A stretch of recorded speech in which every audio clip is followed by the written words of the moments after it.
jauh-jauh dari negeri. Hati-hati kamu, Pak. Kamu telah menyakiti banyak orang. Kamu bukan apa-apa di negeri ini. Kamu bukan apa-apa. Kamu jangan merasa sok. Mulai kapan ini kerucuk-kerucuk ngajari benci alil badi? Mulai kapan ini kerucuk-kerucuk ngajari benci alil badi? Nah terus ini kerucuk-kerucuk sekarang, curut-curut yang sekarang baru lahir ini. Nah terus ini kerucuk-kerucuk sekarang, curut-curut yang sekarang baru lahir ini. Terus mau sok-sokan mengajarkan kepada umat untuk membenci para habaib. Jangan takut, wahai saudara-saudariku sebangsa setanah air dimanapun anda berada. Ya, jangan sembarangan, ya. Jangan sembarangan. Jangan kamu kira pribumi takut sama kamu. Tidak sama sekali. Kalau mereka mau kerjain satu kali saja kamu rubuh habis rata. Tidak ada yang bisa tolong.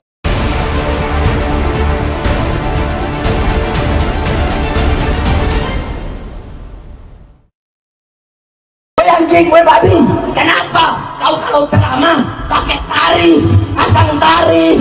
Gue anjing, gue babi, kenapa engkau bilang kalau anak cucu kekasihku itu tidak ada? Sombong. Jangan merasa sombong hanya karena nasab, mengkerdilkan orang lain, mengkerdilkan ulama, kiai-kiai disebut binatang. Ada yang dikatakan anjing, ada yang dikatakan babi, ada yang dikatakan curut. Na'udzubillahi min dzalik. Kalau Robito tidak mengambil sikap, Bahar tidak mau minta maaf, ingat Bahar ya, masyarakat kita akan mengambil Anda seperti layaknya mengambil seekor tikus, dipegang ekornya, dilempar jauh-jauh dari negeri. Hati-hati kamu, Pak. Kamu telah menyakiti banyak orang. Kamu bukan apa-apa di negeri ini. Kamu bukan apa-apa. Kamu jangan merasa sok. Mulai kapan ini kerucuk-kerucuk ngajari benci alil badi? Mulai kapan ini kerucuk-kerucuk ngajari benci alil badi? Nah terus ini kerucuk-kerucuk sekarang, curut-curut yang sekarang baru lahir ini. Nah terus ini kerucuk-kerucuk sekarang, curut-curut yang sekarang baru lahir ini. Terus mau sok-sokan mengajarkan kepada umat untuk membenci para habaib. Jangan takut, wahai saudara-saudariku sebangsa setanah air dimanapun anda berada. Jika ada orang yang mengaku sebagai keturunan Rasul tapi mengambil hak anda, mengkerdilkan ataupun menghinakan kehormatan anda ataupun leluhur anda punya hak untuk membela, anda punya hak untuk melawan, anda punya hak untuk melawan. Gue anjing, gue babi, kenapa engkau tutup kepalamu dengan sorban, tapi kau jual ayat-ayatku dengan harga yang murah? Kalau Anda, Bahar, Anda tidak menunjukkan sikap dan Anda semakin sombong, bangsa ini akan melempar Anda seperti layaknya seekor tikus mati, dipegang ekornya jauh-jauh, diputar, dilempar dari negeri ini. Saya minta semua aparat yang punya perangkat untuk menangkap ini orang segera lakukan. Jangan tunggu sampai rakyat marah, karena imbasnya bukan kepada Bahar saja, kasihan duriah-duriah yang lain. Mulai kapan? Nggak baca kitab ente? Nggak baca kitab? Mau sok jadi kiai? Bukan kiai ente, palsu kau. Wallahi palsu. Kamu yang menyesatkan umat. Kamu yang menyesatkan umat. Nggak usah diikuti model demikian. Nggak usah diikuti model demikian. Sombong banget sih lu. Iya, naon cangkem elek. Ini udah banyak ini, ya. Para petarung, para pejuang nih harus banyak untuk melawan cangkem elek ini. Yang suka nyocot mbak ya. Itu ya. Nah, saya juga minta Bahar bin Smith kalau ceramah berakhlak yang baik, ya. Jangan kamu tunjukkan kepada masyarakat makin semakin nilainya kepada Alawin itu semakin kecil karena perilaku kamu yang tidak baik, ya. Juga Hanif Al-Abbas, ya. Juga ya, jangan sembarangan, ya. Jangan sembarangan. Jangan kamu kira pribumi takut sama kamu. Tidak sama sekali. Kalau mereka mau kerjain satu kali saja kamu rubuh habis rata. Tidak ada yang bisa tolong, ya. Orang punya kesabaran ada batasnya, ya. Ingat, ya Al-Alawin, ingat, ya. Semua kesabaran ada batasnya.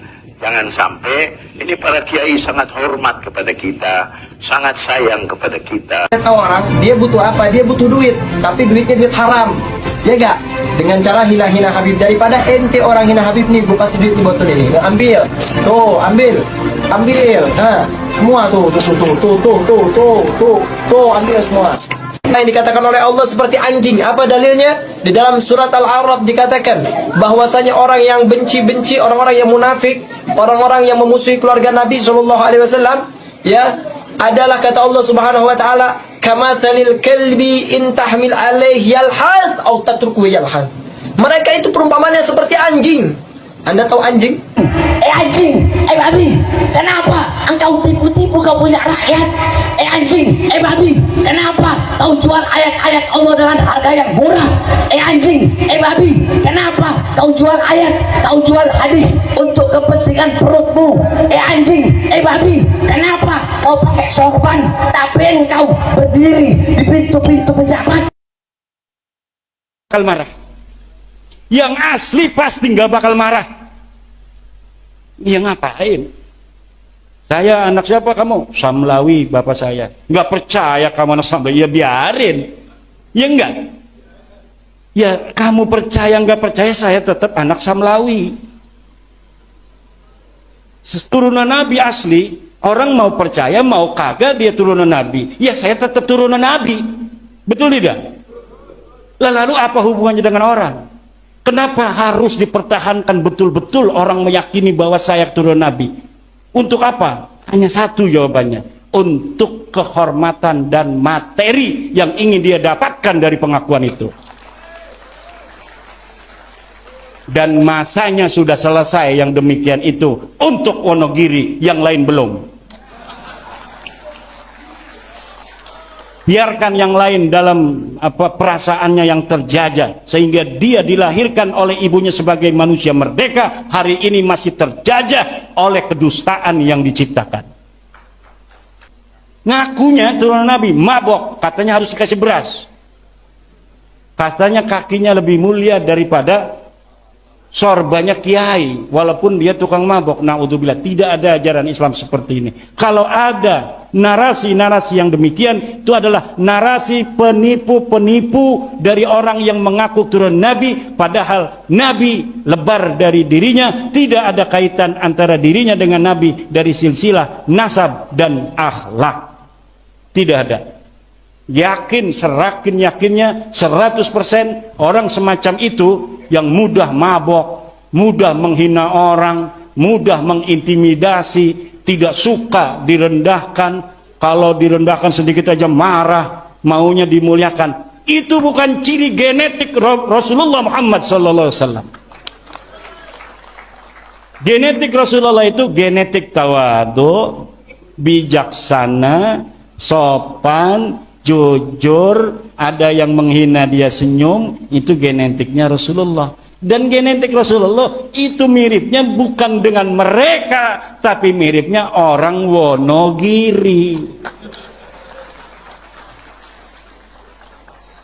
Kalau dia dagang bakso, ada yang utang senyum, bayarnya besok. Besoknya ini mangkok ditempahin sama dia. Ini akhlak orang Jawa, itu asbahul akhlaqi bin Nabi sallallahu alaihi wasallam. Cuma ketawaduan ini sekarang jangan dipakai 100%. Orang yang terlalu tawadu gampang dijajah. Orang yang terlalu sopan gampang ditipu. Orang yang terlalu tawadu gampang dijajah, orang terlalu sopan gampang ditipu. Sama dengan orang yang selalu husnudon, mudah sekali ditipu. Ada maling datang, kayaknya mau maling, bukan, kita juga nggak boleh suudon, husnudon aja. Padahal tampangnya udah kelihatan, tampang maling kan pelangap-pelongo segala macam. Lah husnudon kita kan hatinya nggak boleh suudon pada orang. Akhirnya alhamdulillah laptop dan HP-nya hilang, lagi di meja. Dia ngambil air, dia balik lagi, laptop sama HP-nya sudah hilang oleh tamu yang dia husnudoni sendiri itu. Kita harus tawadu, tapi bukan merendahkan diri di hadapan bangsa lain. Kita harus sopan, tapi bukan berarti kita bisa ditekan. sejarah. Sejarah adalah komunikasi tiada henti antara masa lalu, masa kini, dan masa yang akan datang. Sebuah bangsa yang ingin mencapai kemajuan yang tiada tara di masa yang akan datang, dia tidak boleh hanya berjalan ke depan, tapi dia harus mempunyai spion. Apa spionnya? Spionnya adalah sejarah, pandang masa lalu untuk pelajaran hari ini dalam mencapai masa depan yang gemilang di hari yang akan datang. Banyak orang-orang yang di masa lalu tidak punya sejarah, kemudian mereka mengukir sejarah leluhur mereka sebagaimana mereka inginkan agar mereka hari ini dihormati sesuai kesejarahannya, walaupun sejarah itu palsu. Bangsa Indonesia, bangsa Nusantara mempunyai sejarah yang tiada tara. Leluhur-leluhur kita manusia-manusia yang sangat besar, berperadaban tinggi. Sebelum Masehi, setelah Masehi, ada bala putra dewa negeri Sumatera yang membangun peradaban Sumatera, sehingga Sumatera dikenal oleh seluruh dunia ketika itu di abad ke-6 sampai abad ke-9. Dia punya kakak namanya Samaratungga di Mataram kuno. Dia mampu untuk membangun Borobudur, kemudian dilanjutkan penerusnya membangun berbagai macam candi-candi yang besar. Peradaban-peradaban tinggi telah dicontohkan oleh leluhur-leluhur kita. Betapa dulu bangsa Jawa, bangsa Nusantara sebelum orang-orang Eropa mempunyai menara Eiffel, sebelum orang-orang bangsa Nusantara telah berperadaban besar. Peradaban ini harus dijaga sejarahnya, jangan sampai dibelokkan. Kita hanya tinggal menjaga saja, kita tinggal menjaga, karena memang leluhur kita orang-orang besar, leluhur kita orang-orang yang pantas untuk dibanggakan. Orang yang tidak punya leluhur yang hebat, mereka mau mencatat leluhur-leluhur wayang, leluhur-leluhur bohongan. Hebat tapi bohong, berjasa tapi bohong, katanya wali tapi wayang. Teu aya jelmana ora ana uonge. Sementara kita punya Amangkurat, Tegal punya Amangkurat. Kenapa orang Tegal tidak mau meninggikan, meluhurkan leluhurnya sendiri?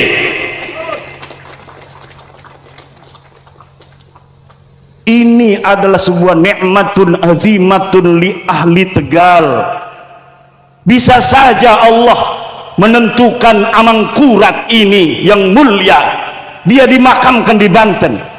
Bisa saja dia dimakamkan di Jogja, bisa saja dia makamkan di Mekah ketika dia sedang haji diwafatkan oleh Allah.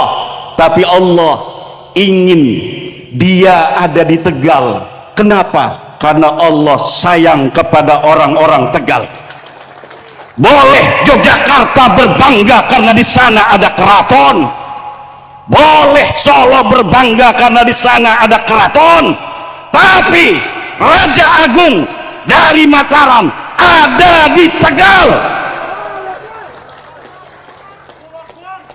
Wajib orang Tegal untuk berbangga di atas tanah Nusantara ini, bahwa Tegal terkenal bukan karena makanannya yang enak, tetapi karena ada jasad dari Prabu Sultan Sayyidin Panatagama Amangkurat yang ada di kota Tegal ini. Kita bangga dengan Parto, betul. Kita bangga dengan warung Tegal. tapi ada sebuah lambang kebanggaan untuk Tegal. Dialah manusia yang pantas untuk dikatakan Haul Tegal, karena dia raja besar. Dialah Sultan Amangkurat I. Orang lain aja berani spekulasi, leluhurnya dibesar-besarin, dicari silsilahnya enggak nyambung, disari sejarahnya ayah. Kita keturunan penyebar agama Islam kok inferior? Ketika Islam ada, Nusantara sedang gemerawuh penyebaran Islam, leluhur kita ada di sana. Ketika bangsa Indonesia melawan penjajah kafir, leluhur kita mengangkat senjata. Dicari silsilahnya ada, dicari sejarahnya ayah. Ketika NU didirikan, leluhur-leluhur kita, guru-guru kita, kiai-kiai kita ada bersama Mbah Hasyim Asy'ari, ada bersama Mbah Abdul Wahab Hasbullah, ada bersama Kiai Bisri Sansuri. Kenapa orang yang leluhurnya semacam itu kemudian melupakan segala kemuliaan dan kebesaran mereka? Sementara orang yang ketika nyebarin Islam di Indonesia kagak ada, dia nulis leluhur kami yang menyebarkan Islam di seluruh Nusantara, kagak punya malu. Dicari sejarahnya kagak ada, kitab-kitab sejamannya yang menyebutkan siapa penyebar agama Islam di Indonesia. Yang ada leluhur kita, yang ada Sunan Maulana Malik Ibrahim, yang ada Sunan Ampel, Sunan Bonang, Sunan Giri, Sunan Derajat, Sunan Muria, Sunan Kudus, Sunan Kalijogo, Sunan Gunung Jati, Syarif Hidayatullah, dan anak-anak keturunan penerusnya. Mereka yang ada di dalam sejarah dicatat oleh negeri, di dalam negeri kita juga dicatat oleh luar negeri yang menyebarkan agama Islam di tanah Nusantara ini. Bukan siapa-siapa, tetapi leluhur kita. Orang mengaku boleh-boleh saja, kita dengerin aja, ngaku-ngaku doang ini. Dilihat di bukti sejaman kagak ada. Dilihat katanya pahlawan perang kemerdekaan, dilihat di bukti-bukti sejaman masa-masa kemerdekaan kagak ada. Bahkan jadi antek Belanda. Tapi mereka begitu merasa percaya diri untuk mencatat semua itu tanpa punya rasa malu. Sementara orang Tegal yang punya celengan besar kemuliaan semacam Amangkurat, semacam Pangeran Juned dan lain-lainnya, kemudian tidak dijaga sejarahnya sampai kuburan-kuburan mereka, nisan-nisan mereka namanya berpindah alamat. Kalian sebagai warga Tegal yang bertanggung jawab membiarkannya begitu saja. Aja meneng baik keplok. Barang emang ngerasa salah ya? Iya aja barang emang aja. Tapi yang ngerasa salah doang lah ke action kenapa? Kita boten. Wanita ora. Kita harus berani. Kenapa? Ini Al-Quran sudah mengatakan pembelokan sejarah itu terjadi juga pada zaman Nabi besar Muhammad. Nabi Muhammad ngejajal orang Yahudi. Hei Yahudi merene sila. Anapa ya Muhammad ibnu Abdillah? Coba ceritakan sejarah masa lalu menurut Yahudi. Yang diceritakan oleh orang-orang Yahudi yang nguntungin dia saja agar Nabi Muhammad menghormati orang-orang Yahudi yang ada di Madinah. Maka Allah kasih tahu pada Nabi Muhammad, "Hei Muhammad, mereka bohong. Bukan itu sejarah yang sesungguhnya. La tahsabanna alladhina yafrahuna bima atau wa yuhibbuna ay yuhmadu bima lam yaf'alu fala tahsabannahum bimafazatin minal adab walahum adabun alim. Hei Muhammad, la tahsabanna, jangan engkau kira, betul-betul mengira, alladzina yafrahuna bima atau, orang-orang yang sekarang merasa berbangga diri, bima atau, tentang sejarah-sejarah yang mereka ciptakan itu, yang ngebohongin kamu tentang sejarah para nabi-nabi masa lalu. Mereka membelokkan sejarah. Wa yuhibbuna ayyuhmadu bima lam yaf'alu, dan mereka senang dipuji dengan apa yang tidak dilakukan oleh mereka dan leluhur mereka. Mereka membuat sejarah sehingga Nabi Muhammad menghormati mereka, inginnya mereka begitu. Tapi Allah katakan, fala tahsabannahum bimafazatin minal adab, jangan engkau kira Muhammad Allah akan biarkan mereka tanpa ada siksa. Walahum adabun alim, orang-orang yang merubah sejarah itu, adabun alim, akan mendapatkan siksa yang memedihkan. Alim jangan dimaknai sebagai yang pedih. Tidak ada siksa itu merasa pedih, siksa itu memedihkan. Alim adalah isim fa'il daripada alama yulimu ilaman fahuwa mu'limun wa alimun. Orang-orang yang merubah sejarah, mereka berbangga dengan sejarah yang mereka catat, padahal sejarah itu tidak sesuai dengan sebenarnya terjadi pada masa itu. Fala tahsabannahum bimafazatin minal adab. Ingat, hai perubah sejarah, kau merubah sejarah Indonesia, merubah sejarah NU, merubah makam-makam leluhur Nusantara.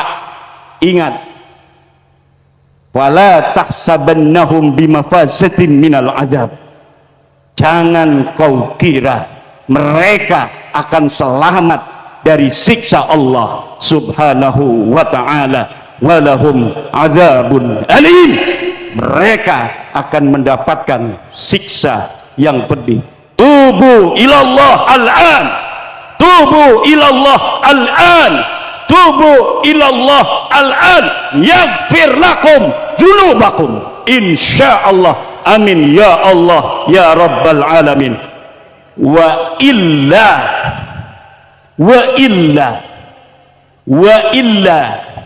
yaf'alullahu bikum ma arada an yaf'ala alaikum wa illa ay wa illam tatubu innallaha yaf'alu bikum ma arada an yaf'ala alaikum wallahu muwaffiq ila aqwamit thoriq. Wassalam.